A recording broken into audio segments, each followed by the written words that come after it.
ये कहानी है बॉलीवुड की एक ऐसी साहसी, निडर, दबंग, खूबसूरत अभिनेत्री की जो पूरी दुनिया में जानी गई अपने बोल्ड लुक्स और बेबाक रवैये के लिए।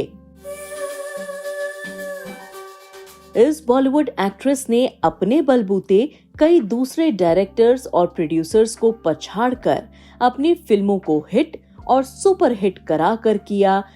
तेरी आँखें 16 साल की नाबालिग उम्र में घर छोड़कर भागी ये एक्ट्रेस मुंबई में किस बड़े सुपरस्टार के घर में रही कई सालों तक कैद। उसी सुपरस्टार ने लगा दी थी इस एक्ट्रेस को नशे और ड्रग्स की लत। क्या आप जानते हैं कि क्यों इस एक्ट्रेस को लेनी पड़ी पुलिस की शरण और क्यों इस बिंदास एक्ट्रेस पर लगे काला जादू करने के आरोप? इस एक्ट्रेस के रहे हैं दर्जन भर से भी ज्यादा प्रेम संबंध, लेकिन फिर भी आज भी हैं ये सिंगल। कौन है बॉलीवुड का वो टॉप का सुपरस्टार जिसने इनको प्यार का झांसा देकर इनकी जिंदगी को कर दिया बर्बाद? क्यों इस अभिनेत्री को बॉलीवुड के दूसरे बड़े प्रोडक्शन हाउस ने कर दिया ब्लैकलिस्ट, जिसकी वजह से इनको भटकना पड़ा दर बदर? तेरे क्या है जीना? कैसे बॉलीवुड से निकाली गई इस एक्ट्रेस को मिला प्रधानमंत्री नरेंद्र मोदी और अमित शाह का साथ, जिसकी वजह से आज ये बनी भारतीय जनता पार्टी की युवा और चर्चित सांसद। बताएंगे और भी बहुत कुछ इस टॉप की एक्ट्रेस के बारे में। आप बने रहिए हमारे साथ इस वीडियो के अंत तक। वो सत्ता की लड़ाई थी, वो जीती थी, और ये सत्ता की लड़ाई थी, मैं जीतूंगी। नमस्कार, आज हम अपने इस शो में बात करने वाले हैं बॉलीवुड की एक ऐसी एक्ट्रेस की जिसने अपने परिवार की मर्जी के खिलाफ बॉलीवुड में न सिर्फ कदम रखा बल्कि अपनी एक अलग पहचान और नाम भी बनाया। बॉलीवुड में इस अभिनेत्री को सामना करना पड़ा बॉलीवुड के माफियाओं, सौदागरों और कुछ बड़े सुपरस्टार्स का, लेकिन ये अभिनेत्री सबसे लड़ते हुए, सबको पीछे छोड़ते हुए पूरी दुनिया में पहचानी गई बिंदास, दबंग और बॉलीवुड की क्वीन कंगना रनौत के नाम से। कंगना रनौत एक साधारण से परिवार से आती हैं। कंगना से पहले उनके परिवार में किसी ने भी हिंदी सिनेमा में कदम नहीं रखा था। ये अपने खानदान की पहली ऐसी लड़की हैं जिसने सभी मान मर्यादा और लक्ष्मण रेखाओं को तोड़कर जिंदगी में मजबूत मुकाम हासिल किया है। कंगना रनौत की जिंदगी के बारे में हम डिटेल में बात करें, लेकिन उससे पहले आइए एक नजर डाल लेते हैं इनके परिवार, पढ़ाई लिखाई और फिल्मी सफर की शुरुआत के बारे में। कंगना रनौत का जन्म 23 मार्च 1987 को हिमाचल प्रदेश के भांबला नामक शहर में एक राजपूत परिवार में हुआ। इनके पिता का नाम अमरदीप रनौत है, जो पेशे से एक व्यापारी हैं, तो वहीं इनकी मां आशा रनौत एक सरकारी स्कूल की शिक्षिका रही हैं। परिवार में कंगना रनौत से बड़ी उनकी एक बहन रंगोली रनौत भी हैं, जो कंगना रनौत का पूरा मैनेजमेंट देखती हैं। वहीं इनका एक छोटा भाई भी है जिसका नाम है अक्षत। ढूंढे हर एक सांस में। कंगना बचपन से ही बेहद बगावती किस्म की लड़की रही हैं। उन्हें मॉडलिंग की दुनिया में काफी रुचि थी, लिहाजा 12th क्लास में जब इनके स्कूल में एक फैशन शो ऑर्गेनाइज हुआ तो इस कंपटीशन में कंगना ने भी हिस्सा लिया और शो में उन्हें फेस ऑफ द ईयर का अवार्ड मिला, जिसके बाद कंगना को आगे बढ़ने की राह मिली। इसके बाद इनको एक एड एजेंसी ने टीवीसी एड शूट का ऑफर दे दिया और मुंबई आने का न्योता दिया। इस ऑफर के बारे में कंगना ने अपने परिवार को बताया तो किसी ने भी कंगना को मुंबई जाने की इजाजत नहीं दी। ऐसे में जिद्दी कंगना रनौत अपने घर से 10,000 रुपए चोरी छिपे लेकर उस रात किसी को बिना बताए मुंबई के लिए रवाना हो गई। मुंबई आने के बाद टीवीसी शूट हुआ, लेकिन उस शूट के बाद ये अपने घर वापस नहीं जाना चाहती थीं। वो अपने दम पर कुछ करना चाहती थीं। इसीलिए कुछ करने के जुनून में ये दिल्ली अपनी एक सहेली के घर चली गईं। हालांकि कंगना अभी बहुत छोटी थीं और अच्छे बुरे की उन्हें कोई समझ नहीं थी। उनको तो बस बॉलीवुड फिल्मों का हिस्सा बनना था। एक दिन उनकी मुलाकात किसी ने बॉलीवुड एक्टर आदित्य पंचोली से करा दी।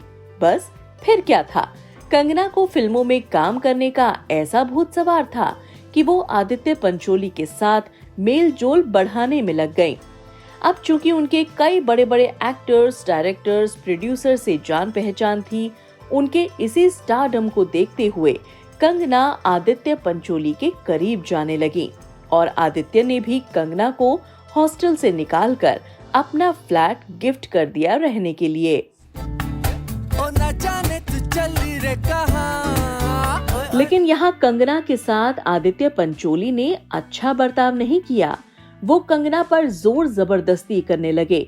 वो कंगना को अकेले कहीं नहीं जाने देते थे। वो कंगना पर पूरी नजर रखने लगे। यहाँ तक कि कंगना को आदित्य पंचोली की मर्जी के बिना कोई भी काम करने की इजाजत नहीं थी। आदित्य पंचोली कंगना को ऐसी पार्टीज में लेकर जाते जहां नशे में लोग डूबे रहते थे और यहीं से कंगना को भी नशे की लत पड़ने की शुरुआत हो गई थी। फिजूल है तेरे बिन मिले जो मुझको जिंदगी। इसी सब के दौरान एक दिन कंगना मुंबई के एक रेस्टोरेंट में कॉफी पी रही थी, तो वहीं फिल्म निर्देशक अनुराग बासु भी कॉफी पी रहे थे।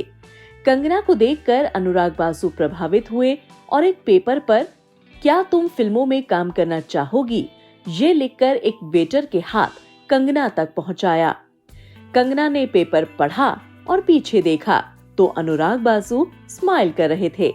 इसके बाद कंगना और अनुराग बासु के बीच बातचीत हुई, जिसके बाद अनुराग कंगना को महेश भट्ट के पास लेकर गए, लेकिन उन्होंने कंगना को देखकर सीधे रिजेक्ट कर दिया क्योंकि उनको फिल्म के किरदार के लिए एक मैच्योर लड़की चाहिए थी और कंगना उस समय सिर्फ 17 साल की थी। लिहाजा इनकी जगह महेश भट्ट ने अपनी फिल्म में चित्रांगदा को साइन कर लिया था। लेकिन अंतिम समय में चित्रांगदा इस फिल्म से निकल गई, तो ऐसे में अनुराग बासु ने कंगना को फिर से फोन किया कि क्या तुम्हारे पास पासपोर्ट है? तो कंगना ने कहा नहीं। अनुराग ने फिर कहा कि अगर नहीं है तो फौरन बनवा लो क्योंकि तुम इस फिल्म के लिए सेलेक्ट हो गई हो। तेरे पास पासपोर्ट है? मैंने कहा मेरे पास पासपोर्ट तो नहीं है। कहता अगर तू हफ्ते में अपना पासपोर्ट बना लेगी तो हम लोग जो हैं तुम्हें फिल्म दे देंगे। फिल्म का नाम था गैंगस्टर। इस फिल्म में कंगना के साथ मशहूर अभिनेता इमरान हाशमी और शाइनी आहूजा थे। फिल्म उस दौर की सुपर हिट फिल्म थी। कंगना ने इस फिल्म में जबरदस्त काम किया। इस फिल्म में कंगना की एक्टिंग देखकर किसी ने भी यकीन नहीं किया कि ये कंगना की पहली फिल्म थी। इस फिल्म की कामयाबी के बाद कंगना ने आदित्य पंचोली का फ्लैट छोड़ दिया और किसी दूसरे घर में शिफ्ट हो गई। लेकिन यहाँ भी कंगना का पीछा आदित्य ने नहीं छोड़ा। आदित्य पंचोली ने चोरी छुपे इनके फ्लैट की एक डुप्लीकेट चाबी बनवा ली। वो यहाँ भी कंगना को परेशान करने लगे। तब कंगना ने अपनी सारी बात अनुराग बासु को बताई और उन्होंने कंगना की काफी हेल्प की। कंगना आदित्य के डर से अनुराग बासु के घर और ऑफिस पर रह रही थी। बात जब हद से आगे बढ़ गई तब कंगना ने ये सारी बातें आदित्य पंचोली की वाइफ को बताई, लेकिन उन्होंने कंगना की कोई हेल्प नहीं की। पहले तुमसे मिली जो निगाहें तो कंगना अपनी पहली ही फिल्म से बॉलीवुड का चमकता सितारा बन गई थी। कंगना को अपनी पहली ही फिल्म के लिए बेस्ट फीमेल डेब्यू का अवार्ड मिला था। इसके बाद कंगना ने अनुराग बासु की ही फिल्म वो लम्हे को साइन कर लिया। ये फिल्म निर्माता महेश भट्ट और गुजरे जमाने की मशहूर एक्ट्रेस परवीन बॉबी के ऊपर थी। हालांकि इस फिल्म से कंगना को कोई खास फायदा नहीं हुआ और ये फिल्म फ्लॉप हो गई। इसके बाद कंगना की कुछ और फिल्म जैसे Shaka Laka Boom Boom, life in a metro box office पर आई, लेकिन ये फिल्में भी फ्लॉप हो गईं। फ्लॉप फिल्म से कंगना काफी परेशान चल रही थी, तो ऐसे में मधुर भंडारकर की फिल्म फैशन इनको मिल गई। इस फिल्म में कंगना का रोल हालांकि छोटा था, लेकिन उस छोटे से रोल ने कंगना के गिरते करियर को सहारा लगाया। इस फिल्म में इनके साथ प्रियंका चोपड़ा ने भी अच्छा काम किया। इस फिल्म के लिए कंगना को बेस्ट सपोर्टिंग एक्ट्रेस का नेशनल अवार्ड मिला था। इस कामयाबी के बाद कंगना के पास बड़े बजट की कई और फिल्में आ गईं, जिसमें कंगना ने हर तरह का कैरेक्टर किया।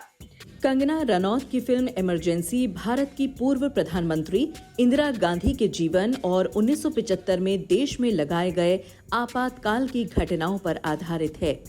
कंगना ने इस फिल्म में इंदिरा गांधी की भूमिका निभाने के साथ साथ निर्देशन और निर्माण भी किया है।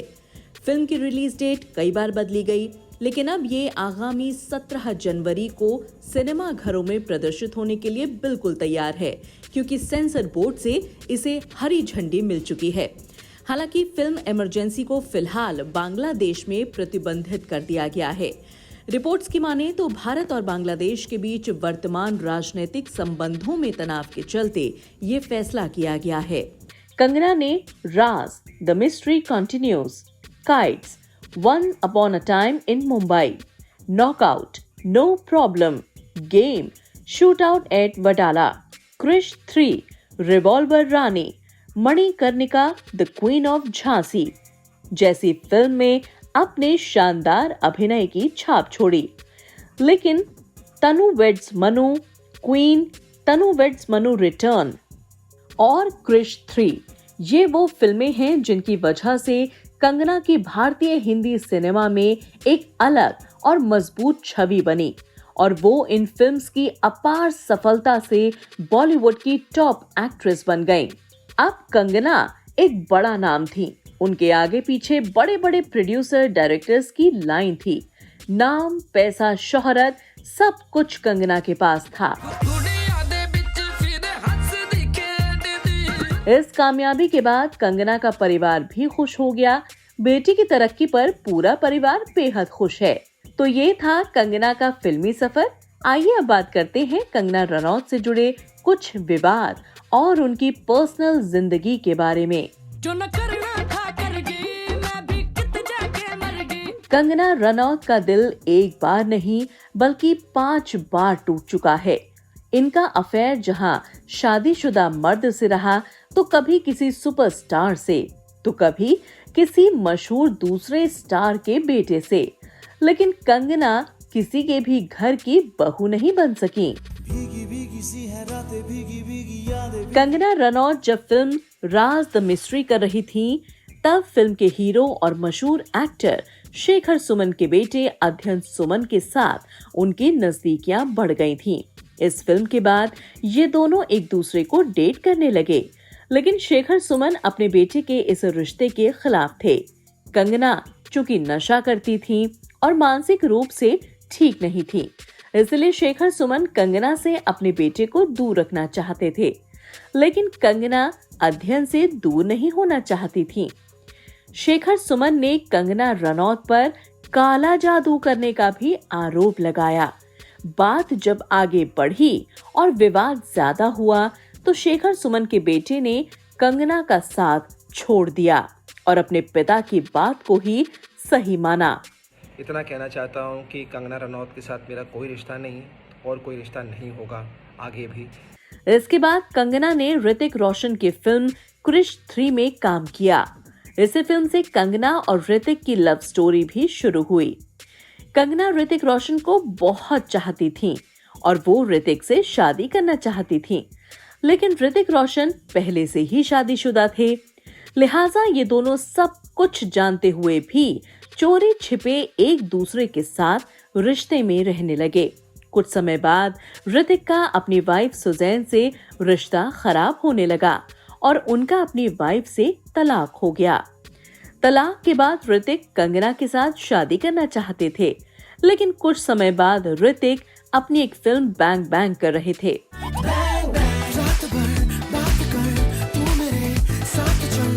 इस फिल्म में इनके साथ खूबसूरत कटरीना कैफ भी थीं। इसी फिल्म के बाद ऋतिक और कटरीना की नजदीकियां बढ़ गईं। जब इस बात का पता कंगना को चला तो उनके पैरों तले जमीन निकल गई, क्योंकि जहां ऋतिक एक तरफ कंगना से शादी का वादा कर रहे थे, तो वहीं वो कटरीना कैफ के साथ भी रिलेशनशिप में थे। मैंने सच में ही उस इंसान को बहुत प्यार किया था। तो दोस्तों, ये तो रहे कंगना के अफेयर्स। आइए अब बात करते हैं कंगना के विवाद और विवादित बयानों की, जिसकी वजह से आज बॉलीवुड इनसे पंगा लेते हुए डरता है। कंगना की जिंदगी में बवाल तब हुआ जब मशहूर और उभरते एक्टर स्वर्गीय सुशांत सिंह राजपूत की मौत हो गई। इस मौत ने बॉलीवुड को तोड़ कर रख दिया था और बॉलीवुड को 2 हिस्सों में बांट दिया था। और एक अच्छे युवा सक्सेसफुल एक्टर जो है आत्महत्या कर लेते हैं। जहां सुशांत सिंह राजपूत की मौत को कुछ लोगों ने हत्या माना, कुछ ने सुसाइड, और इस घटना के पीछे कई बड़े डायरेक्टर और प्रोड्यूसर द्वारा सुशांत सिंह राजपूत को फिल्मों से निकाला जाना, उनको आउटसाइडर होने का एहसास दिलाना और उनको कुछ प्रोडक्शन हाउस द्वारा ब्लैकलिस्ट करना ही उनके निधन की वजह बना। क्या रंग लाया दिल का लगाना। कंगना ने सुशांत सिंह राजपूत के सपोर्ट में आकर करण जौहर, सलमान खान, शाहरुख खान, करीना कपूर, मनीष मल्होत्रा जैसे न जाने कई बड़े बड़े एक्टर और स्टार्स पर नेपोटिज्म का आरोप लगाया। उन्होंने खुलकर पक्षपात का आरोप लगाया, आउटसाइडर को सपोर्ट न करने का आरोप लगाया।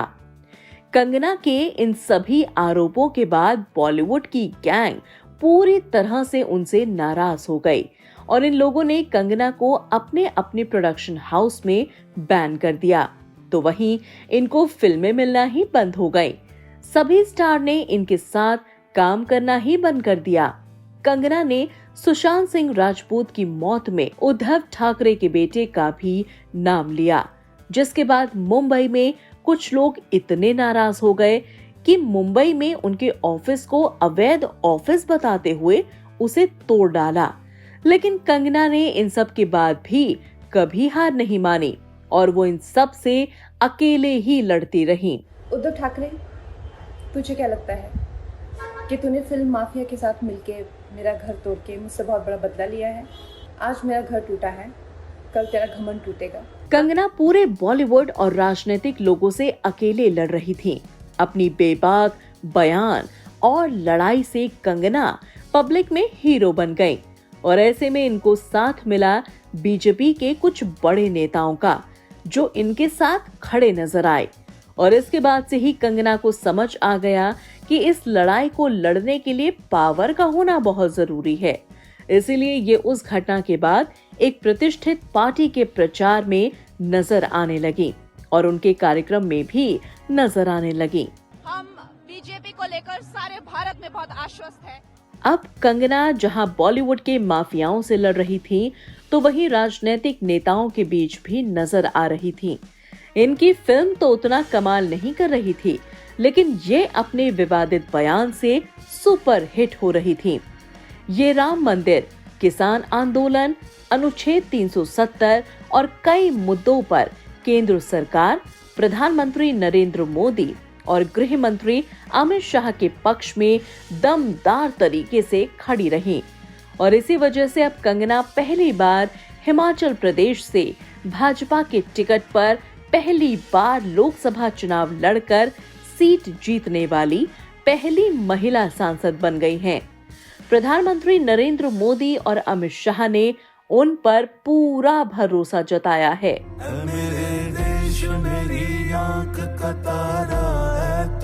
कंगना रनौत को 2 बार उनके शानदार बेहतरीन काम के लिए 2 बार फिल्म फेयर अवार्ड मिला है, तो वहीं इनको 5 बार नेशनल अवार्ड भी मिला है। 3 बार आईफा अवार्ड से भी इनको सम्मानित किया गया। कुछ समय बाद भले ही कंगना रनौत की फिल्म नहीं चली हो, लेकिन वो हमेशा अपने शब्दों से अपने दुश्मनों के लिए आग उगलती रही। वो हमेशा लोगों से आंख मिलाकर सामना करती रही। वो कभी किसी से नहीं डरी और कभी भी किसी के सामने हार नहीं मानी। और आज अपनी इसी हिम्मत की बदौलत वो लोकसभा का चुनाव लड़ी और लोगों के बीच चुनाव प्रचार में लगी रही और जीतकर भी लोगों के बीच पहुंची। लोग कंगना को बहुत पसंद कर रहे हैं। कंगना की इस कामयाबी से पूरा परिवार बेहद खुश है और वो सब भी कंगना के साथ कंधे से कंधा मिलाकर काम कर रहे हैं। मोदी जी को जय श्री राम। तो दोस्तों, ये थी कंगना रनौत, जिन्होंने लड़का लड़की के भेद को अपने परिवार में खत्म किया और अपने माँ बाप का नाम रोशन किया। कंगना का पूरा जीवन हमेशा दुख, तकलीफ, उतार चढ़ाव के बीच ही गुजरा। वो एक मजबूत अभिनेत्री और लीडर बनकर उभरी हैं। आने वाले समय में वो जनता का कितना प्यार हासिल कर पाएंगी, ये तो आने वाला समय ही बताएगा। लेकिन हमारी पूरी टीम कंगना के उज्जवल भविष्य की कामना करता है और उनके अच्छे जीवन की उन्हें शुभकामनाएं देता है। तो दोस्तों, ये था कंगना रनौत के ऊपर बनाया गया हमारा पूरा शो। आपको ये शो कैसा लगा, हमें कमेंट करके जरूर बताइएगा। कंगना से जुड़ी कोई भी जानकारी अगर हमसे रह गई है या अधूरी रह गई है तो उसके लिए टीम को माफ करें और हमारे चैनल को सपोर्ट करने के लिए आप हमारे चैनल को लाइक, शेयर और सब्सक्राइब करना बिल्कुल मत भूलना। जल्दी ही एक और सच्ची बायोग्राफी के साथ आपके सामने फिर से हाजिर होंगी। तब तक आप अपना और अपने परिवार का ख्याल रखिए। धन्यवाद।